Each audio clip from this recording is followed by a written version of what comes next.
Good day po.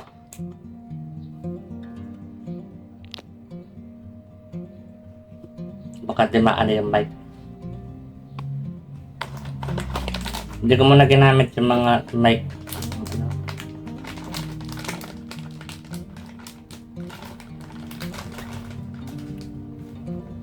Ginawa kong ang mahal kasi ng mga yung Elgato.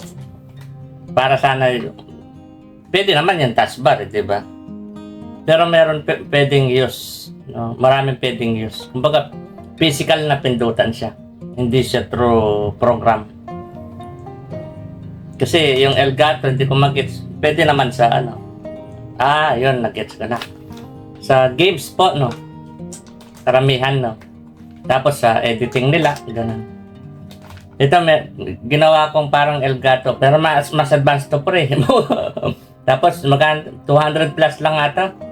Yung, controller na Xbox. USB. Tapos, meron pa siyang na ganyan, no? Ginamit ko, minap ko yung ibang gamit ang, kasing, dito? Anong pangalan na ito? Anti-micro na program, software.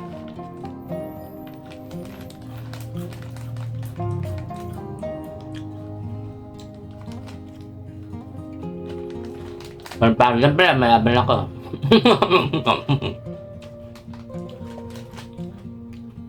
Tagal ko na din nag-tutorial.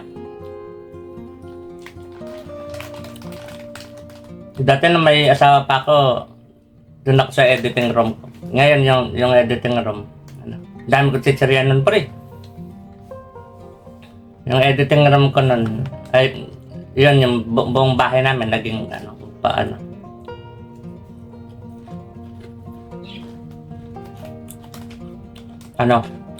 Kamag-anak yung halos yung papa.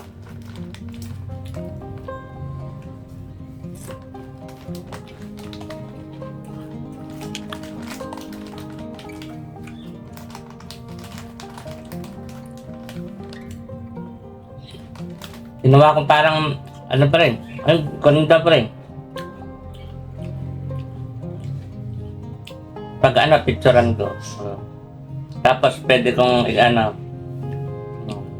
tutorial kung paano gawing, i-map yung key gusto mo. Halimbawa, yung volume. Yung paganyan, yung volume. O kaya yung paganyan. Pero, tapos yung pag nanonood, kung ano-ano, yung left, right. Ganyan ka lang. Forward. Manapanood mo.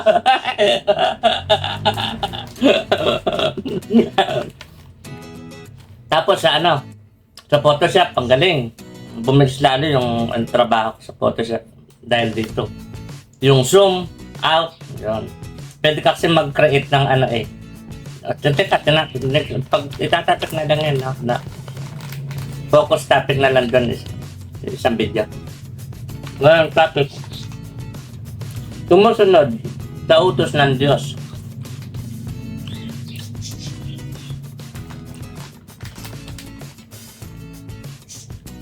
Ikaw ba, sumusunod ka sa utos ng Diyos?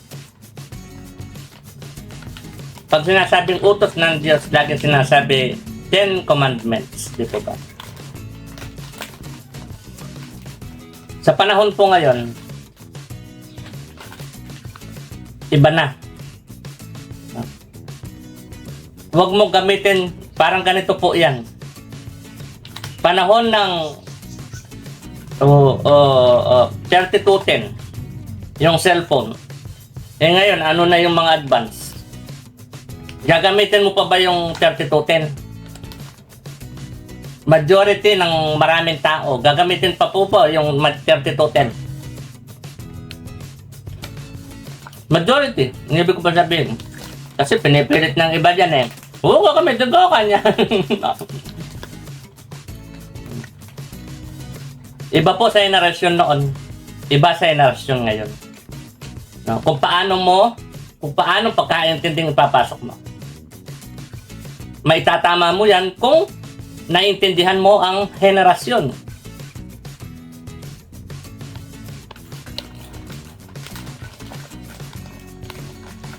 Maitatama mo, no?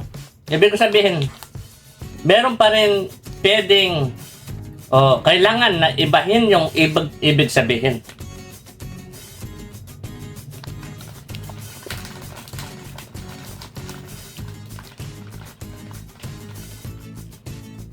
No, matuto sa nakaraan. No? Hindi yung mabuhay sa nakaraan. Nandito tayo sa present, wala tayo sa nakaraan. Sumunod sa utos ng Diyos. Ang katanungan, paano ka sumunod sa utos ng Diyos? Ano ang mga utos ng Diyos na sinasabi mo? Para sa akin, ang pagkaintinding ipasok dapat ay may pagmamahal nga ba sa kapwa? May pagpapatawad nga ba sa kapwa? Ang pagpapatawad sa kapwa ay ang pagtanggap sa kapwa na tao din tulad natin. Na may pagkakamali.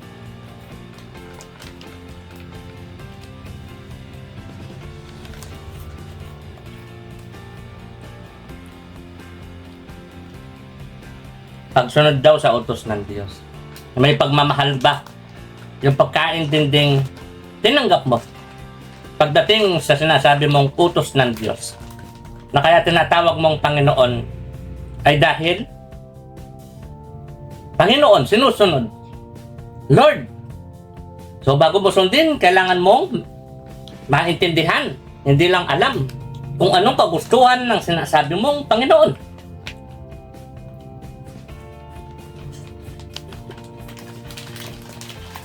Ako paminsan-minsan tinatawag ko po kayong mga Panginoon ko.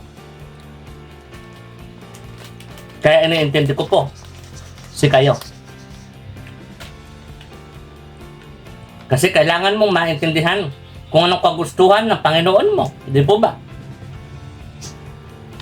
So in majority, ang kagustuhan ninyo, natin, ay malaman at maintindihan kung ano nga ba talaga ang katotohanan.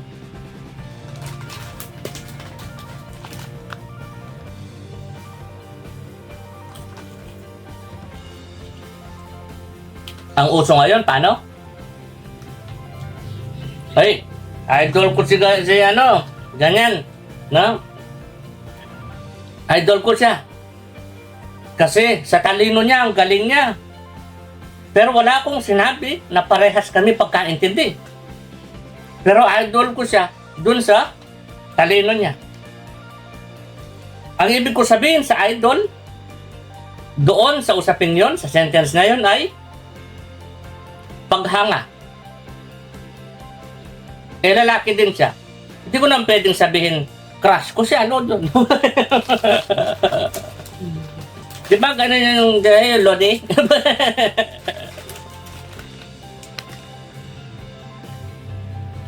Idol, inahangahan, pwede siya.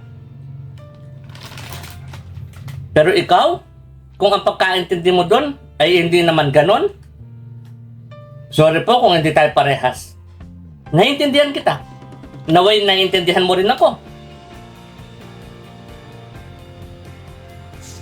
Kasi in-explain ko na sa iyo kung anong ibig kong sabihin dun sa idol, dun sa usapin yun.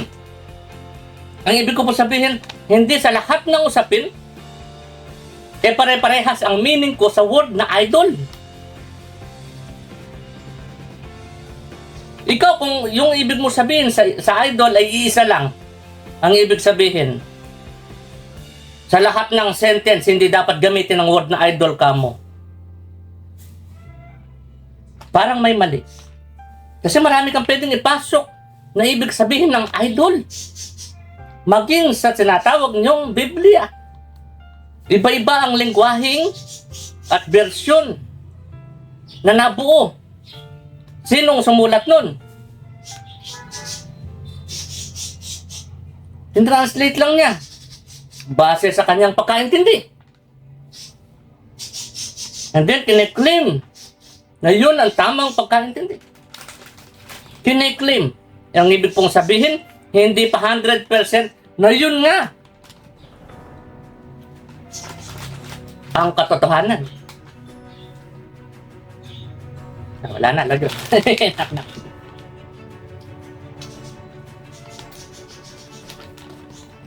Gutom ako, kakapasik-kantong ko lang yan. Huwag pong gumaya sa mali ko, sabi nga ni Apostol Pablo, kung ano sa palagay mo, sa tingin mo, ang tama na ginagawa ko, pwede mo tularan. Pero kapag naintindihan mo na mali ang ginagawa ko, huwag mong tularan.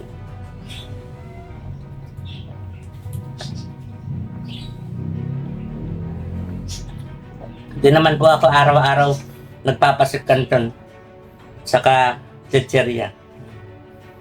Tapos pakainom ko pa ito lagi.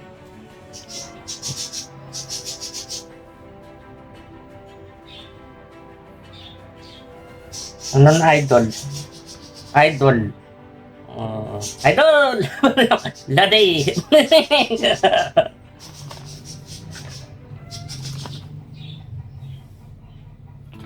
Kasi dati, nung grade 5 bata ako, grade 6, tinuro sa simbahan na yung word na idol daw, mali daw. Huwag daw ilagay yan sa tao, sa mga kapwa. Pero kamakailan lang,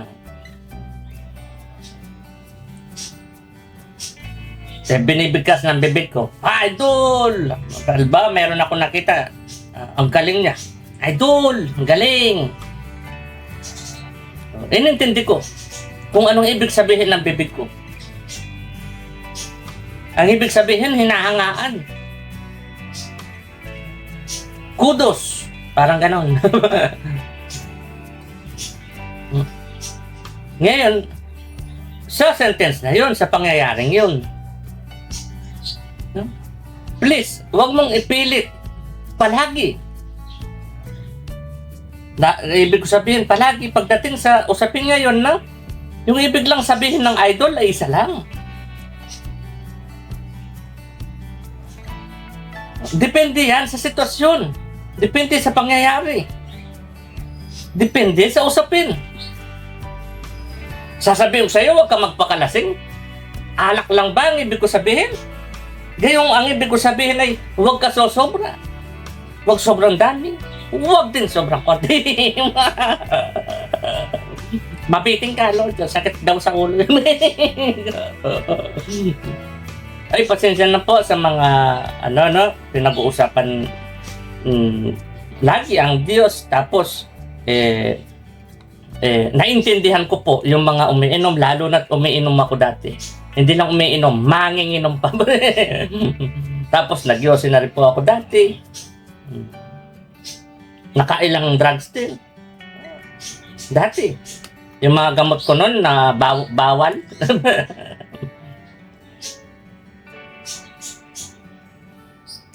Tapos iba epekto.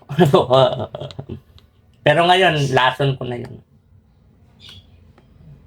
Ilang taon na ako sa 3 years na ako sa labas and then 13 months ako dun. So, 4 years. Yun, Joseph, malaking pasasalamat po rin sa vape. Sa vape. Kasi, ewan ko, kailangan ko na ikutin talaga.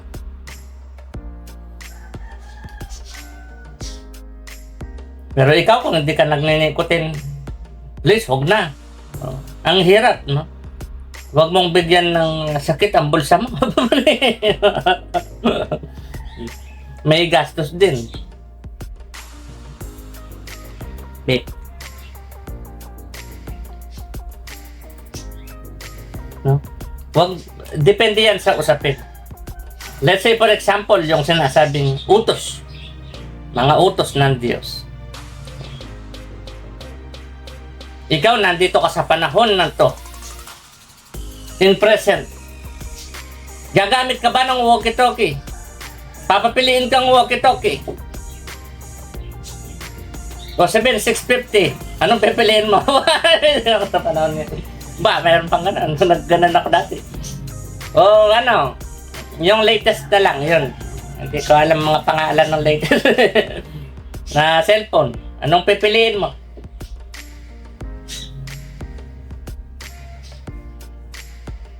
Piliin mo please yung hindi makakapahamak sa'yo. Hanggat maaari.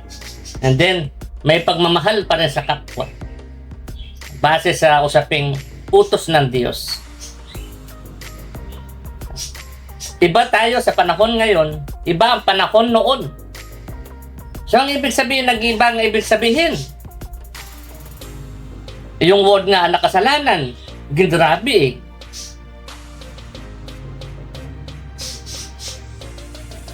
Pansinin nyo mga binabasa nyo.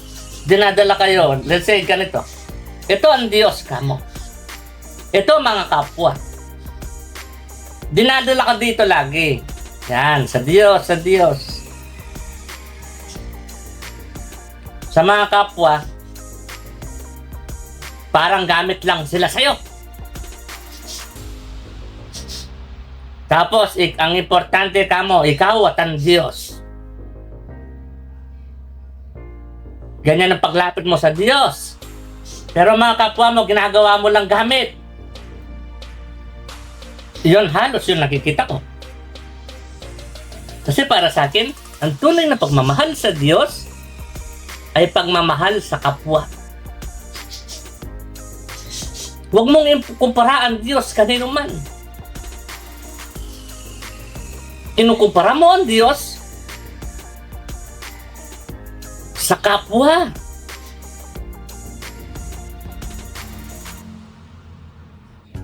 Naghihiwalay yun. Naghihiwalay. Kaya sabi ko nga, anuman paniniwala na mga kapwa ko, anuman relihiyon mo, mahal kita. Kasi hindi naman yung relihiyon mo mahal ko eh. Hindi naman yung simbahan ang mahal ko eh. Ikaw, anong turo mo sa kapwa? Pagdating sa ginagamit mo ang pangalan ng Diyos. In other sentence kasi, sabi mo sa mahalin ng Diyos ay mahalin ang paniniwala mo. In other sentence, mahalin ang simbahan mo. In other sentence, kailangan ng simbahan mo bago mo masambahin ang Diyos. In other sentence, saan sinasabi mong omnipresent ang Diyos? Diyan yung sinasabi mong sa simbahan mo lang pwedeng sambahin ng Diyos yata.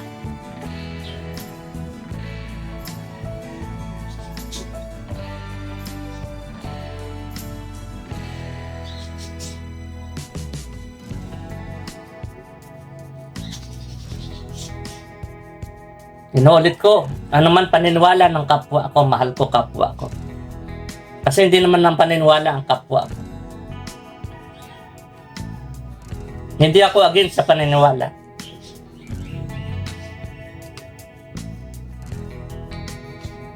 Against ako sa paniniwala.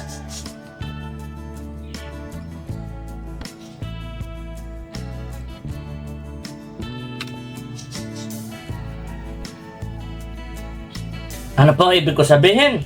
Nagkontra po ba?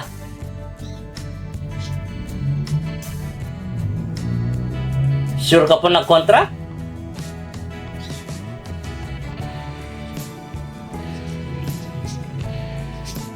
Sa isang sentence, pwede mong sabihin tama yan. Marami kang kadahilanan ipapasok para maging tama yan. Sa isang sentence. Pwede mo rin ipasok na mali yan. Paglagay ka ng marami pagkain, titing mali yan.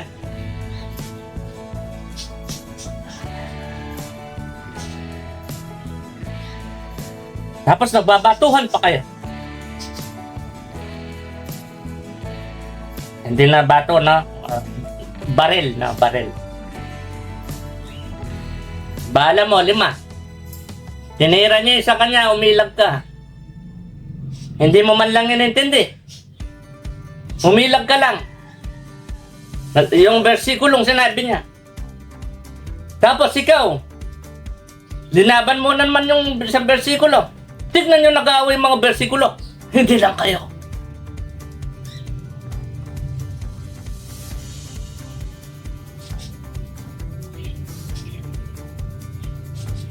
Na nag-aaway kayo ng bersikulo.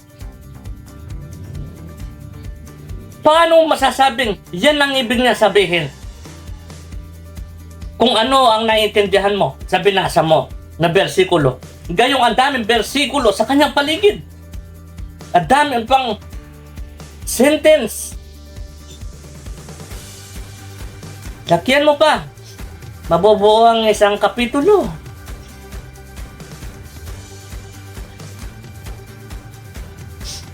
Nakita mo yung kapitbahay mo, may kasamang lalaki. Duda mo. Ang dami. Kapatid niya yan. Pinsan niya yan. Kapatid, pwedeng kapatid sa labas. Kabit niya yan. Ang daming pwedeng ipasok. Napagkaintindi. Please, tignan mo yung paligid ng mga versikulong yan. Tignan mo lahat ng versikulo sa kanyang paligid. Kung pwede buong kapitulo. Para maintindihan mo kung ano talaga ang ibig sabihin ng binabasa mong versikulo.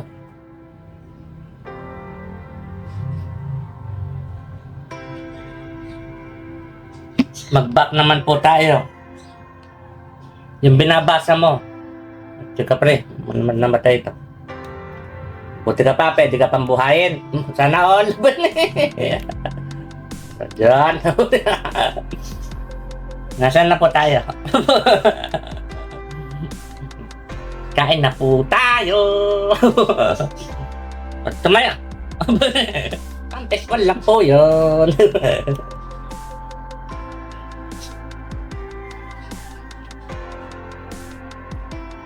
Namatay. Ilaw ko dito, isa. Patay yung isa. Ayaw na. Sumuko. Pagod. Bagos dyan lang sa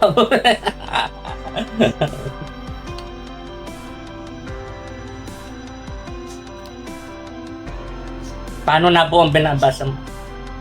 Please, mag-isip ko po kayong maigi sa sasabihin ko ito. Nabuo po ba ang Biblia para mag-away-away ang mga tao?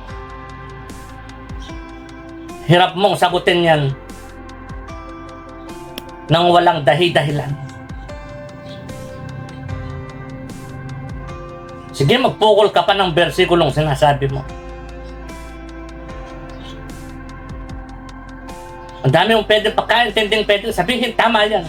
Pwede mo rin sabihin mali yan. Karami kayong dahilan para mag-away.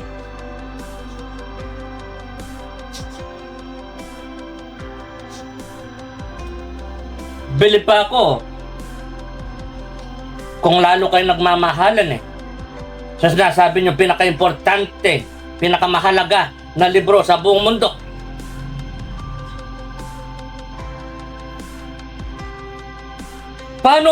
Paano natin magagawang conclusion niyan ay love? Kayong yan ang ginagamit niyo para kayo mag-away.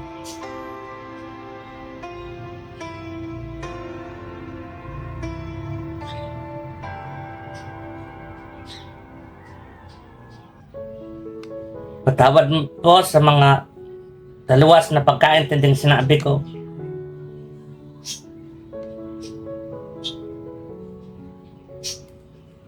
Inuulit ko po, di po ako naparito para panawalaan. Gusto ko lang po sanang maintindihan nyo ibig ko sabihin. Pero bago nyo maintindihan ang ibig ko sabihin, kasi hirap nyo ako intindihin. So kailangan ko munang intindihin ang lengguwahe nyo. Lahat po tayo may pagkakamaling nagawa. Lahat po tayo meron pang hindi alam at naintindihan. Ang tunay na pagmamataas sa kapwa bilang espiritu ay pagpapakumbaba. Mahalin ang kapwa. Gamitin ang karunungan. Kung ang mahal mo ay karunungan mo lang, magmamataas ka sa kapwa.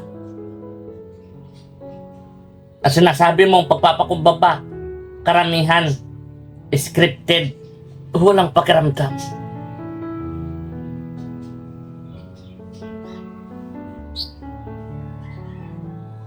Please, mahalin po natin ang mga kapwa natin. Gamitin ng karunungan para mas lalong magmahalan tayo. At hindi para lalo tayo mag-away at magsakitan.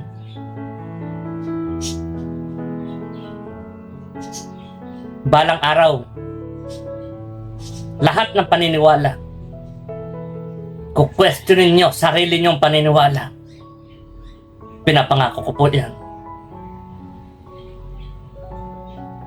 Sa mangyayaring kung questionin nyo, ito po ang masasabi ko sa inyo. Huwag po mag-alala, wala pong perpekto. Walang perpektong tama, walang perpektong mali. Okay lang po yan.